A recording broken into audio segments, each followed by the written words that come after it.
Hey, what's up guys? It's Spencer and welcome back to my shop. I've got my Z50 back behind me and I've done a bunch of stuff to this thing since the last time that I put out a video. It's been a while, so thanks for checking back in with me. I'm gonna go over what all I've done and I have a few more things planned, so we're gonna make it even cooler than it was before.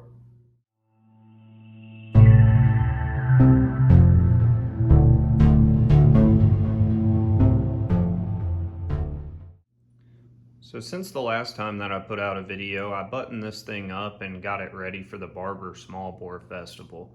I had Ted's powder coating out in Conyers, Georgia, powder coat the frame for me in the wheels with a nice gold and then the hubs in satin black, just to kind of keep that 1980s Honda look. And I've also went around and tidied up some other things. I nickel plated my swing arm that I built. You can check that video out on my channel of where I built the swing arm, but I bought a Caswell nickel plating kit and did the Electroless nickel plating in my kitchen when my girlfriend wasn't at home so she wouldn't freak out. And I also nickel plated both axles and the swing arm pivot bolts just to make them shiny. Another thing that I did just to get it ready for the Small Bore Festival at Barber was put these little air shocks on here. They're not really air shocks. You can feel the spring inside of them, but they look like Fox air shocks and I thought it'd be pretty rad. So I put those on there temporarily. I have a couple shocks that I'm gonna be building for this thing and we'll cover that later. I made this aluminum kickstand just to keep the lightweight theme going. I made it out of two pieces and welded the foot on, and then kind of ground down my weld to make it look uniform and anodized the whole thing clear. I also nickel plated the pivot bolt because I didn't want it to look out of place. I made some aluminum fork caps as well, just to keep everything light and sanitary looking. I anodized them clear and then dressed up the top with a titanium bolt, just because I don't have an indexing head on my mill yet, so that was the easiest way to install them. This morning I put on a carbon skid plate from Lightspeed, and it was about a pound lighter than the BBR skid plate, so that was a good enough reason for me to do it. Not to mention it just looks sick, but I've got titanium hardware holding it on as well, of course.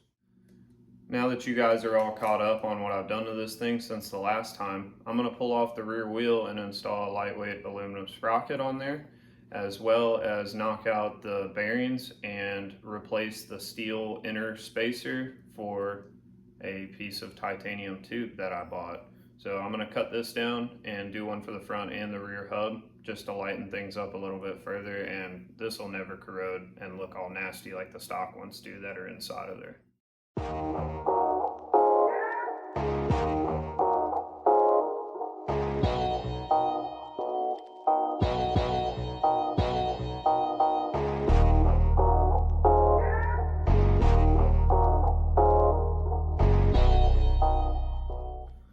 So this is the crusty steel stock spacer here, and we're going to cut down a piece of titanium tube on my lathe and turn that into the new center spacer.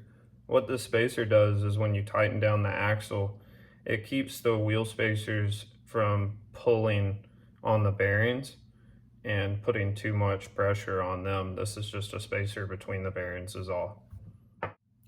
I just faced off one side of this tube in my lathe and put a little chamfer on it just to break the edge, and now I'll stick it in my bandsaw and cut it off to 3.203 inches is what I measured the stock spacer to be.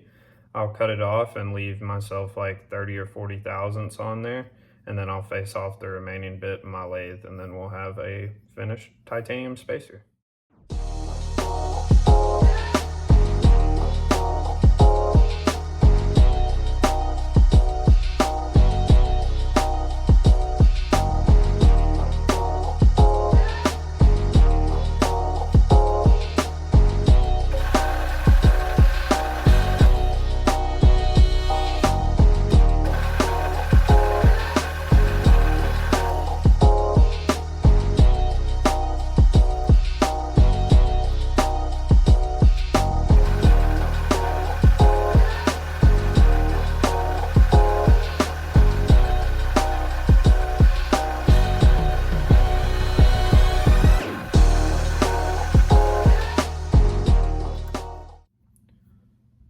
So we have a complete titanium spacer now. Generally, titanium is like 35-ish% lighter than steel size for size. So anytime you can take weight out of a wheel, that's called unsprung weight, anything that's beneath the suspension components. So it's gonna make your suspension react better. I know it's a Z50 and it's kind of silly, but anywhere I can cut weight on this thing, I will, just because of the theme of it. I mean, even my sprocket studs are titanium. You know, all the hardware is titanium on this. So I've been wanting to do this. I think it's kind of cool. And you saw how quick it was. It really wasn't a big deal. So this is my next little project for the day. This is a 3D printed chain slider that I made for that chromoly swing arm. And it works really well. There's barely any wear on it from where I've ridden it, but I'm not super satisfied with the fitment. I'm going to close up this gap just a little bit where it clamps down, and also take some more material out in this radius right here, because it's kind of hitting the welds and it's making it want to kind of poof out just a little bit. So I don't want dirt getting up underneath it and then rubbing through the nickel plating on my swing arm. So I'm going to go into the other room and make some modifications there and print off a new one. This is my new Bamboo Labs P1S 3D printer. I just got it last week and I've been experimenting with some different materials, so I figured doing this chain slider would be a good opportunity to try it out and do some thicker parts at 100% infill and just see how everything goes. Up top, I've got the option to run 4 different spools of filament at a time. And I also have a filament dryer right here that I run my materials that absorb water out of, just to keep them dry and keep my print adhesion as best as possible.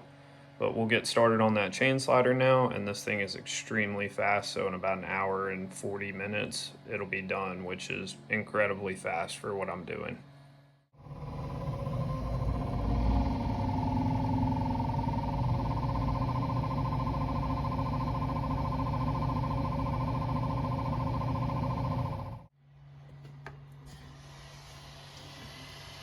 All right, there we go.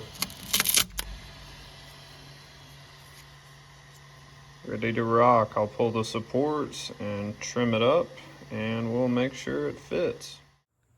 All right, now that I have it buttoned back up, I drug it outside and I'm gonna ride it around the yard for a little while just for fun. The weather's been nice, so why not?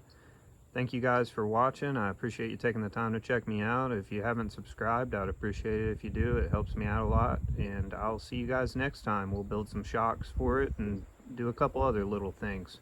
See ya.